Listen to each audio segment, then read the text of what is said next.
So your website is obviously part of your online presence.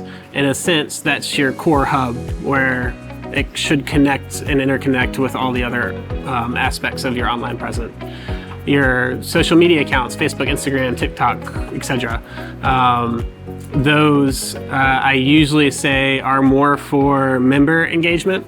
The people who are following you on those platforms are most likely going to be already connected with your church in some way, shape, or form, whether they're active members, family of active members, or people who attend your youth group, but their family might not go to the church, different things like that. They're usually connected to your church in some way.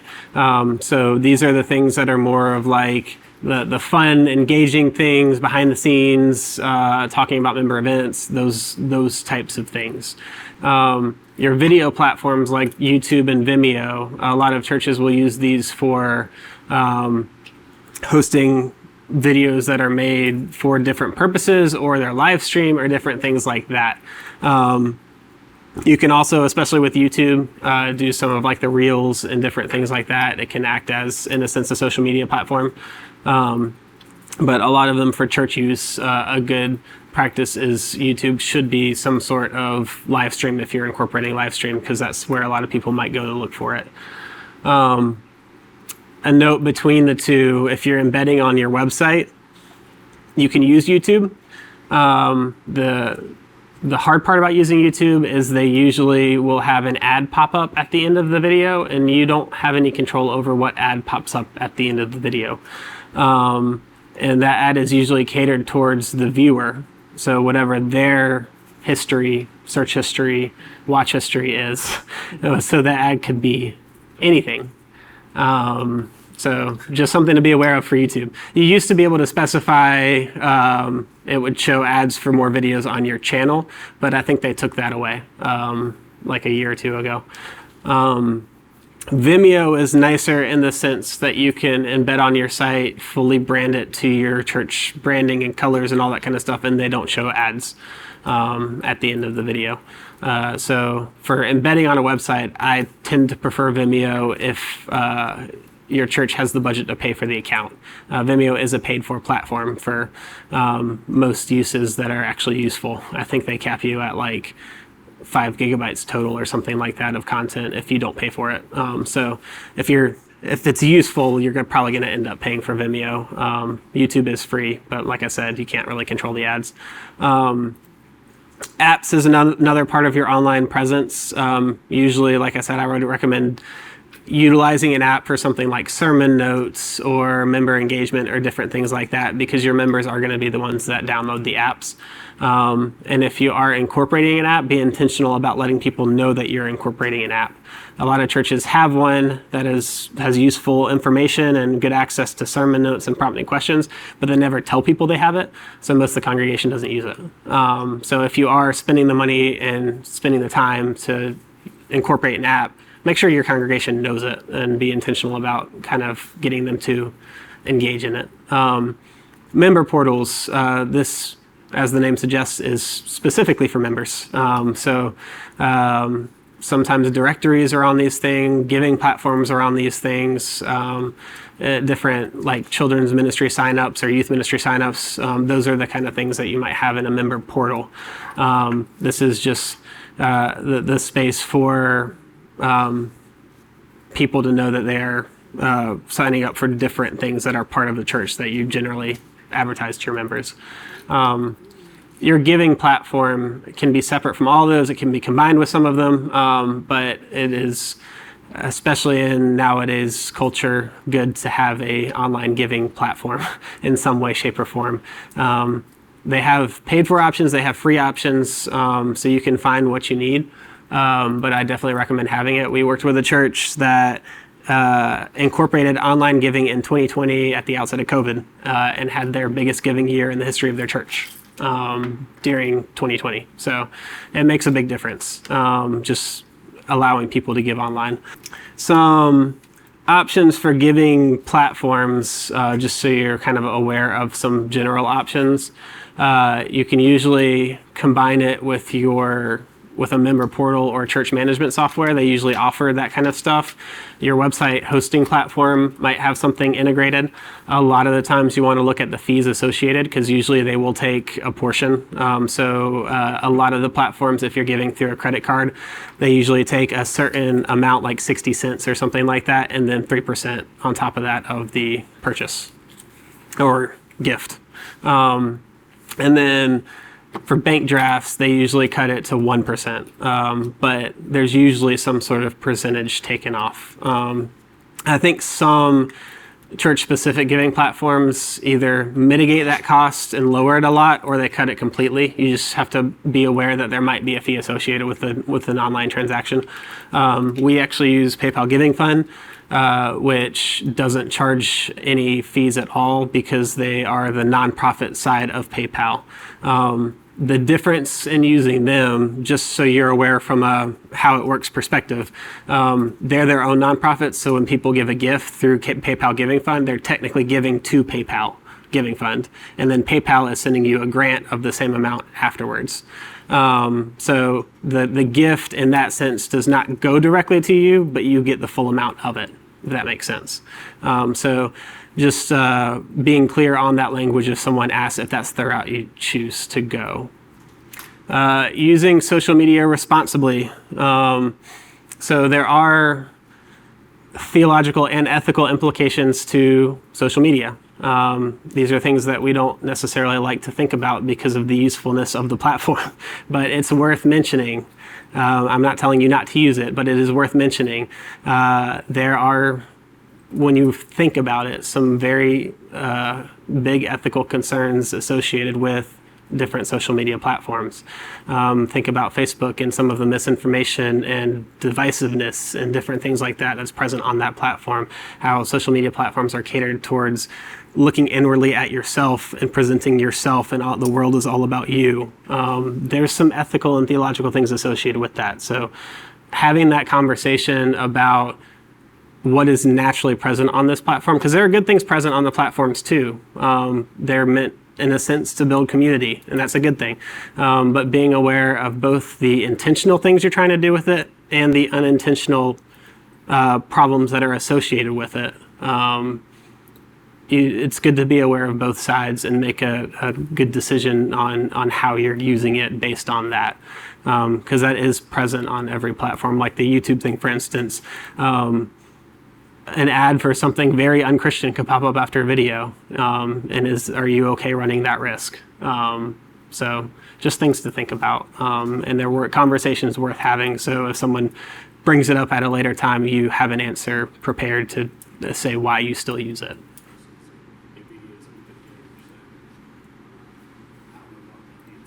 Yeah. Make your own music. Well, and copyright's its own kind of beast in a sense, in that a lot of the times for churches, it's one of those things that, like, there is a clause that's free usage for certain things, and in a sense, some religious content or creative usage is permitted under copyright law without attributing it to the owner or stuff like that. Churches a lot of times, especially historically, would take that and run with it and kind of use whatever the heck they wanted to use it under the free usage policy, and that's not how it actually works. And I mean, there's the ethical side of things of you are stealing content from people to use it if you're doing it in that way.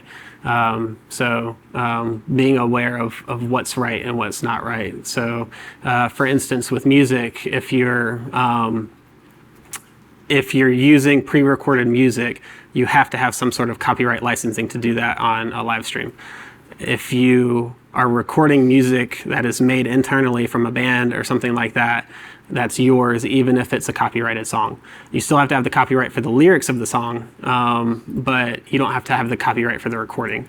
If it's a old hymn that's in the public domain, you don't have to have anything. You can just play it and use it however you would like. So there's different levels to it that are good to be aware of, but it does take some feels like a lot of digging sometimes to figure those things out in a legal perspective. But that's another one of those ethical conversations to have. You can't just say this is good for Christian purpose and teaching purpose, so I'm going to use it and not care who I'm taking it from. So, like I said earlier, social media content can be at a lower quality than website content because, if you look on social media, 99% of the things you see are recorded from a phone, or a picture taken from a phone or something like that. So it's expected. People expect it in that realm to be phone recordings and not really professionally made. In fact, if your channel is full of only professionally made content, people can perceive it as you're putting up a front in a sense. Social media, it is good to incorporate phone videos and different things like that. Just to think of it as you're just sharing fun little moments with your congregation, or you're communicating different events or different things like that. So think about what your purpose is. You don't have to do, you probably shouldn't do the same thing on every different social media account. Your posts on Facebook might have one purpose, and your posts on Instagram might have another. And if you still use Twitter or X or whatever it's called now, that would have a completely different purpose. So think about what are you using each platform for, and use it accordingly. For instance, on Instagram, it was built with the idea of being image and video driven. So people are looking for visuals. Your content on Instagram should be very visual. Facebook, on the other hand, you can incorporate more text, you can incorporate links, different things like that. So it doesn't have to be, it's still good to have a lot of image driven content, but it doesn't have to be, like, that's not necessarily what people are expecting. Reels are another side of things that are good to incorporate, and I think all of the major platforms now incorporate them as well. And those can be a lot of behind the scenes stuff, or like showing what's happening at your event and different things like that. Come up with a strategy. There's a lot of different social media channels, and it can have a lot of different purposes. So it's good to have a strategy for how your church is going to approach each channel, what type of content you're going to push out there, how often you're going to push it out, different things like that. So coming up with a social media strategy, you can either come up with it yourself, you can work with a consultant on it. There's a bunch of different directions you can go with that, but it's good to have a strategy. Otherwise, you're just kind of posting content irregularly and as it comes. And most of the algorithms for social media platforms are based off of consistency in some sense. So have one or a small number of people manage the profiles. Same with website. You don't want a lot of people to have access to social media, your social media account, because whoever has access can generally post whatever they want to post. They can answer whatever questions people are commenting and all sorts of things. And I've heard stories of people who have engaged in intense theological debates over social media on a very public way on a church's profile, which is never good. So be careful of that. So this is just for y'all to think about for yourself for a second. And the third part of this will have you think a little bit more about this. But how are you using social media? How do you want to use social media? What kind of purposes do you see it having for your church context? All right. Integrating a live stream. So, like I said, it'll most likely be hosted by another platform, like Vimeo, YouTube, Restream. Restream is one of those, what we would call a simulcast platform. Basically, you're either live streaming straight from there and it's pushing it to several different other platforms, or you're doing it as the second step where, like if you're using ProPresenter, you'd stream from ProPresenter to Restream, and Restream would disperse it to all of your different accounts. So those are kind of some of your options that you could use. It may involve additional costs. YouTube and Facebook are both free for live streaming. A lot of the other platforms are going to cost something. And generally the ones that do cost something give you either more control or they operate a little better, or different things like that. So it can involve additional costs. It doesn't have to, but it can. Do what you can for your church. If all you can do is put an iPhone on a stand and stream straight to Facebook, then do that.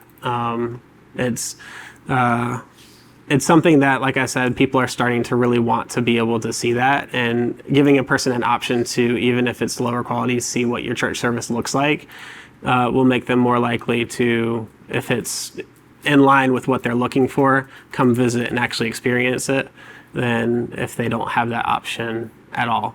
Granted, if it's completely unwatchable, that can actually hurt you. So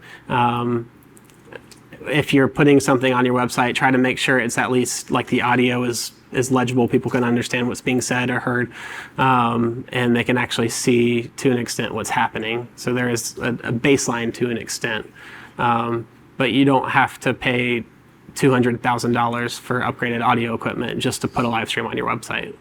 Live streaming allows visitors to preview your worship service on your website. From a visitor's perspective, this is all you're really hoping to do, is let them see what your worship is like, so that they kind of have that invitation to come and experience it if they want to know more about your church. From a member perspective, some people do choose to be remote members nowadays, so that is a factor as well. Most of the time, if you don't have a very good live stream, that's not a big factor, because people aren't going to choose to be a remote member if their live stream is not very good. But if you do have a pretty good live stream, then you probably will have a decent amount of remote members. And at that point, it's good to have that conversation of who is ministering to these remote members and building some sort of structure for that. Make it easy to find and access. Like everything else on your website, if someone's looking for it, they should be able to find it within a few clicks. So think about where people might naturally look for that and make it pretty easy to find. Online giving. Choose the right platform for your church. If it makes sense to bundle it with your church management software that you already have, do that. If it makes sense to just incorporate it with what's already on your website hosting platform, then that makes sense for you. I'll do that. If you're setting it up through PayPal or Square or any of the plethora of online giving platforms, just do what makes the most sense for your church. Like I said, if you can bundle it with church management software and you either already have it or you're looking to get it, that's a good direction to go. I know a lot of churches kind of have that conversation at the same time and just knock them both out, and that's completely fine to do. It makes things a lot easier in a sense. Be aware of fees. Like I talked about, there are fees associated with most online giving platforms. They rarely will be more than 3% of the purchase or of the gift, but that 3% is still a pretty significant amount when you're talking about a church who needs everything that they're being given. So that is something to be aware of as well. But it does make a huge difference. So it's a balance of maybe you have to offer it on a platform that is taking a percentage off, but you're also receiving gifts that you were never going to get otherwise. So think about what it could do for your church and how your baseline giving could be impacted as well, just by offering it, and balance that with the idea of online giving. When Parable Media started out, we only sent out, we only took money by check. People had to send us checks. We didn't have any online payment platform set up because we didn't want to deal with the fees. After half a year, we decided it made a lot more sense to offer online payments as an option, because people were more willing to send it in a timely manner, and we needed the money to operate. So it's a balance of what you need versus what they're taking, in a sense. And like I said, there are options that don't take fees, so you can explore those as well.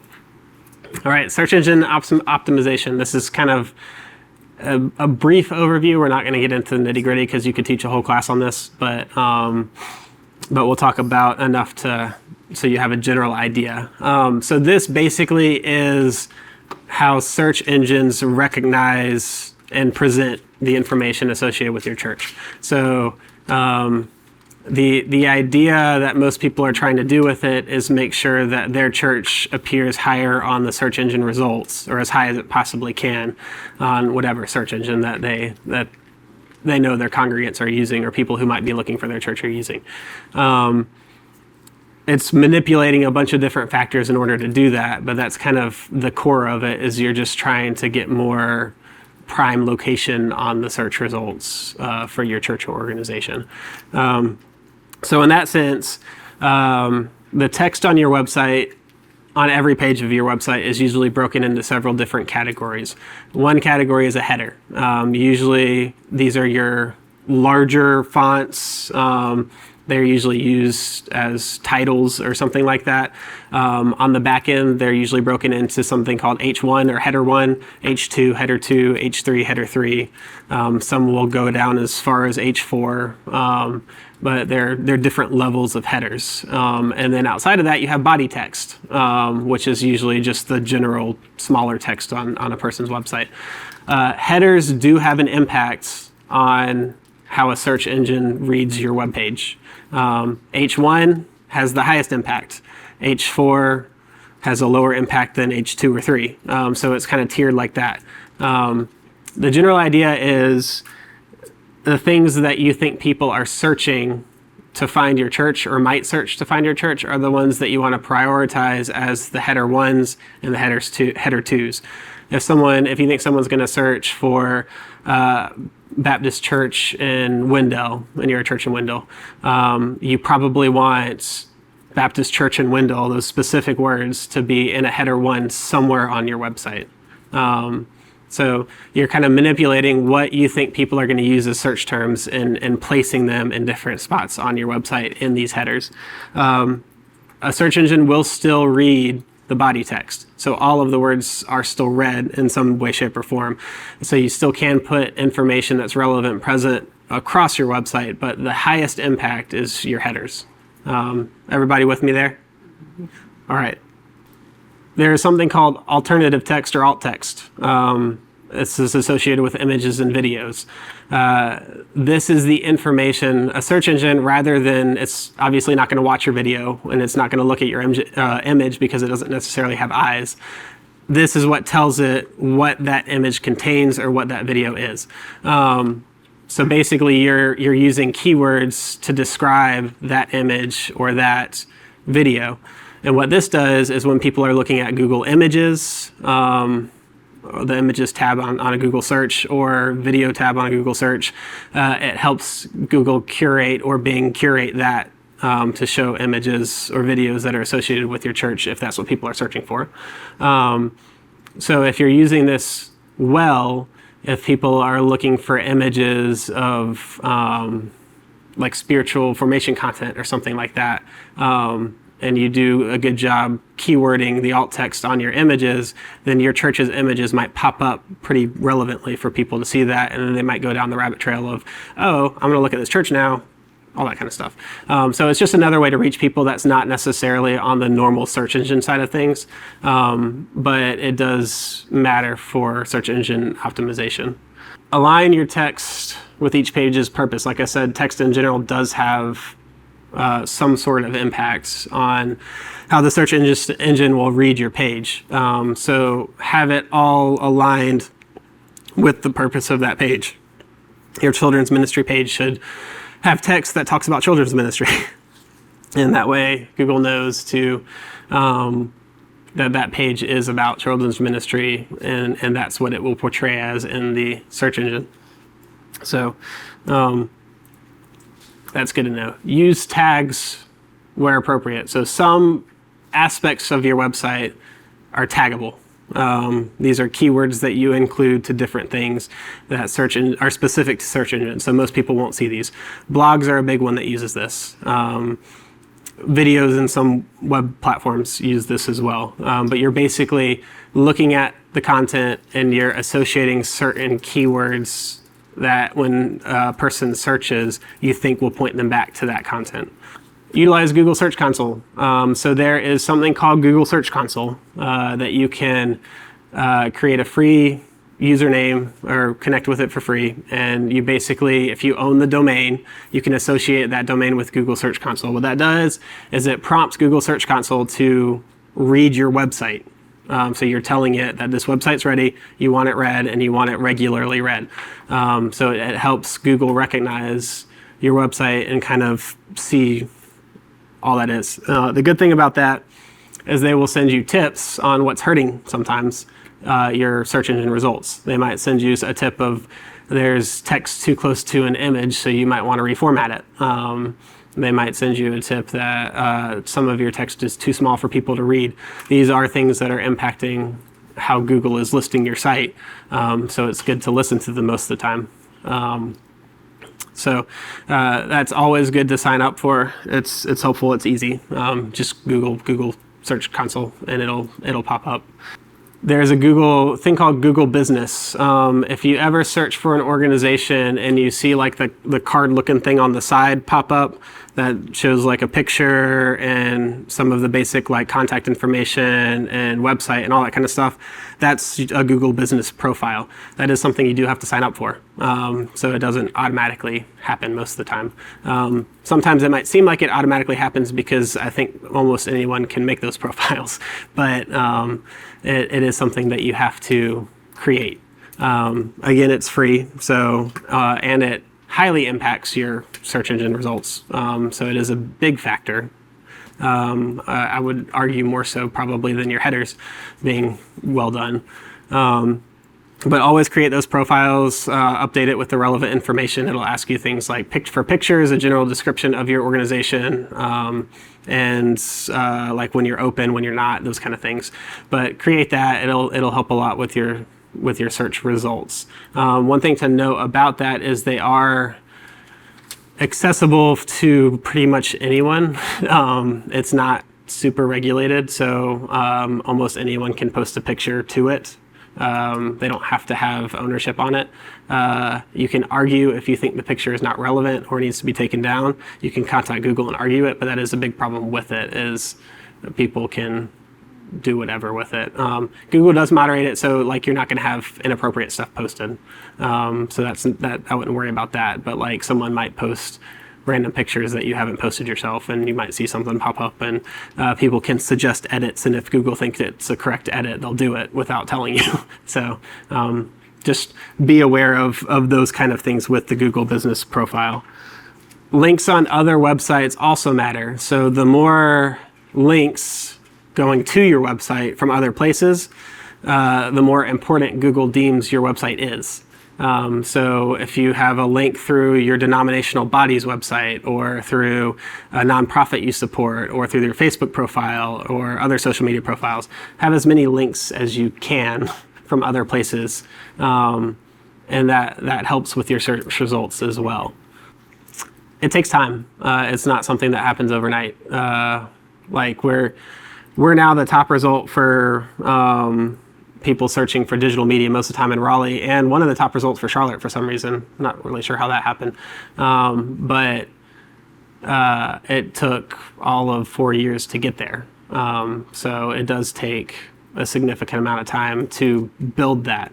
The good news is if you've been around for a while and have had a website for a while, you've still built that up. You don't lose it. So even if you redesign your website, transfer to a different platform, as long as you keep your domain, your search engine optimization that you've built follows you. So it doesn't just disappear. So you're not going to lose the work that you've done.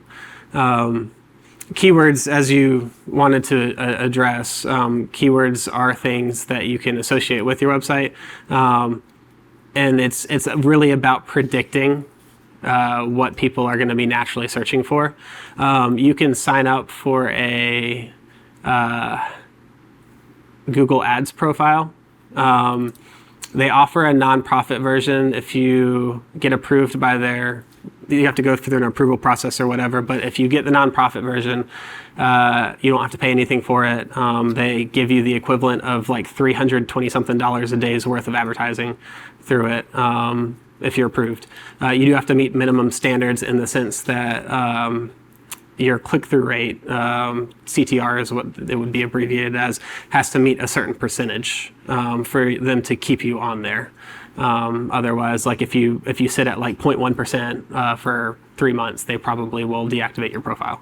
But it is something you can apply for.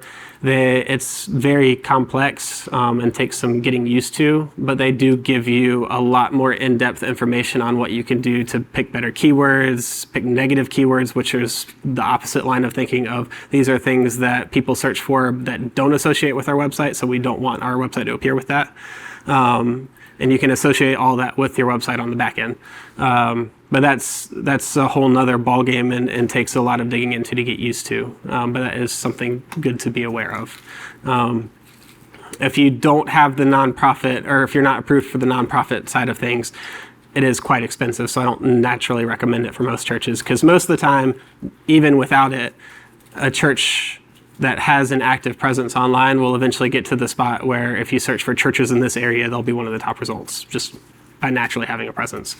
And that's usually what you want as a church for search engine. But if you want to take that next step, that is an option. They do, in their approval process, they look at your current site, so you have to have a good, by their standards, current website. It has to operate well and make sense. So you do have to pass that test in order for them to, and I think you have to have a certain baseline traffic for them to approve you. So you do, like if you have a really bad website with no traffic, you're not going to get it. But that is, like I said, something to be aware of. All right. Artificial intelligence. That's the keyword of the past couple years, seems like. A big thing with AI, it can be extremely useful in a lot of different ways. It's not perfect, and it should never be the final result, ever. So from a text perspective, if you're using it to help you create textual content that's going to go on a website or as a social media post, use it as the first draft or the starting point, and have it generate that first initial thinking phase so you have something to work with. If you're like me, it's hard to come up with something from a zero starting point. Especially like when I'm writing blogs, the first 2 sentences are always by far the most difficult. So just having a starting point to work from can be extremely helpful to go from. You still know your church the best. AI does not. Even if it can fake knowing your church really well, it does not know your church the best. So like I said, you can get started with the process, but then you need to really edit to make it fit who you are. Give as much detail as you can in your prompts. So there's a bunch of different AI platforms. Every major company, digital company, it seems now has some sort of inclusion of it. The easiest ones to access and utilize still are probably the ones that are associated with the search engines you naturally use. So Google Gemini is one. Microsoft has one that I'm not sure of what its name is. ChatGPT is kind of the original that started the whole craze. All of those you can generally do free profiles to some extent. And the key with working with it is your prompts. So you're telling it what you want it to do, more or less. The more detail you can give in those prompts, the more accurate it's going to be to what you want it to do. So you could tell it, create a overview paragraph of a children's ministry in a Baptist church. That'll give you one thing. You can tell it, you can add in the demographics of your church. That will change the answer. You can add in the location of your church. That will change the answer. So the more detail you give it, the more accurate it will be for your church. Still don't use that as the final result. Still edit it. But you can get a pretty good starting point if you use it well with good prompts. They offer AI website builders, which is particularly relevant to this course, I guess. I've played around with them a little bit. I have found that they're not quite there. So they are options and they're growing options, but it's still, AI in general can still be a little wonky sometimes. Just be aware of that if you try to delve into it. Images generated by a lot of AI software are not copyrighted. Some AI software will say that they own all of the images that are created by their software. Google Gemini does not, so whatever you create through it is not copyrighted content. It's an easy way if you need a certain image of a certain thing and you can describe it well enough for AI to generate that image, it's an easy way to get that done without having to worry about copyright laws and who to attribute and all that kind of stuff. So I use it for that on occasion. And I have found Gemini to usually be a pretty good option with that. It'll eventually get there after a bit of conversation with the software. So, like I said, don't overuse it. So use it for what it is, a good tool to get you started on certain things. Even from a sermon writing perspective, you can use it to curate resources for you to look at. Don't have it write your sermons. For a sermon, I probably wouldn't even have it write a first draft. I would just tell it to curate useful resources that I could possibly look into that would help me think about a certain topic. So I don't have to do a Google search for all of those. But just be a little careful with it. So other tools that are useful in this conversation of an online presence, TechSoup is a really good one. They are a nonprofit themselves, and their whole purpose is to they get software donated to them for them to disperse at very discounted rates to other nonprofits. So if you're a nonprofit registered with them with a profile, then you can get things like QuickBooks, for instance. You can get a QuickBooks profile for $80 a year for their Plus option, which is a significant discount from, I think their normal one is over like $200 or $300. So they offer a wide range of different softwares for very discounted rates. You can actually get hardware, like laptops and things like that, at discounted rates. So they're a good thing to know about. I think the approval process is you just send your 501c3 letter or a picture of it to them, and they approve you. So it's pretty easy. Google Ads, like I mentioned earlier, they have a nonprofit option. If you want to go that route, they are worth exploring. Just know that it can be pretty complex and take some time to dig into. You can set up a self-monitoring ad that picks its own keywords and does all that kind of stuff if you want to be hands-off with it. But that is a good option to explore if you want to get into that. Canva, for building graphics, visuals, all that kind of stuff, is a very good option. I know they have a free nonprofit version, and they're extremely useful with generating graphics quickly and different things like that. Other softwares, just so y'all are aware, the software sometimes will break it into nonprofit versus church. So like we use Monday.com for our kind of our project management side of things. They have a free nonprofit option, but not a free church option. So if they deem you a religious institution, you are no longer able to get the free version of it. Some softwares will do that, especially if they don't want to affiliate with churches or denominations or anything like that. So if you see one that offers or advertises free nonprofit stuff, just be aware it might not always be available for churches, just because churches are kind of their own thing. Maintenance. So you have a website, whether you have a new one or not, you still have to maintain it. Some platforms do limit your ability to self-manage. These are usually when you're working with a different organization or website design company or something like that. They usually lock a few things behind different walls of security. Generally, the idea behind that is they either want you to have to pay them to do things, or they use websites to show to other clients, and they want it to be at a certain standard that they don't want the end client to mess up. Sometimes you don't have all of the ability you might want to self-manage your website. Just be aware of that, depending on your platform.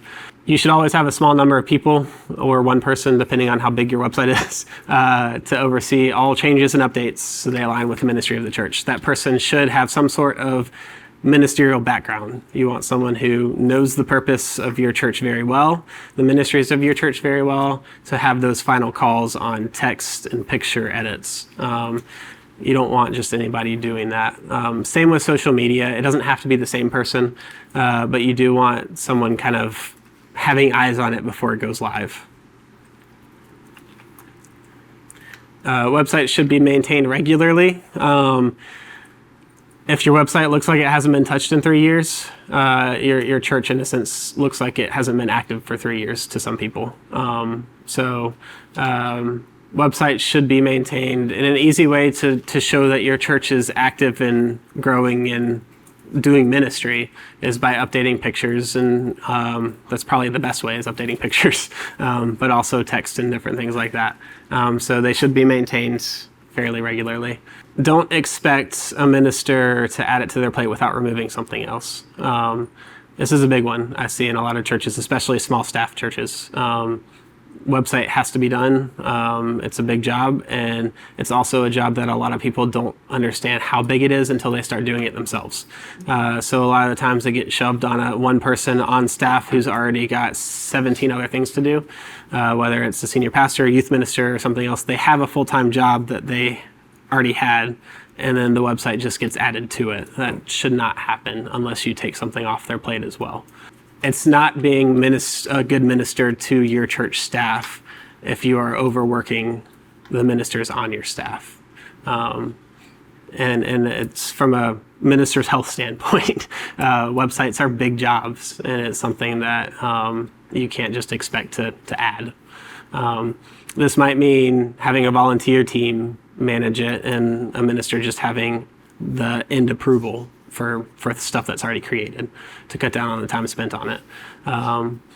It might mean hiring a part-time person to do it, that be their only job. It might mean hiring a full-time person to do it as their only job. But just be aware of what your ministers are already doing and what their capacity is, and don't put too much on them. Or yourself, because a lot of pastors are really bad about that too. It takes a lot of time to work on a website, especially if you're not familiar with website design or that world of things. Something that a part-time person who is very used to website stuff can do in 5 minutes might take you an hour. And it's not any knock on you, it's just you're not used to doing that. That's another thing to take into account of how valuable is your time in the things that you could be doing for the rest of your ministry, versus how much time are you spending that's not really necessary to spend on a website if someone could do it significantly faster. So it might be worth paying somebody something every month to maintain your website if they can do it what takes you an hour in 5 minutes. So that's also something to factor into that conversation.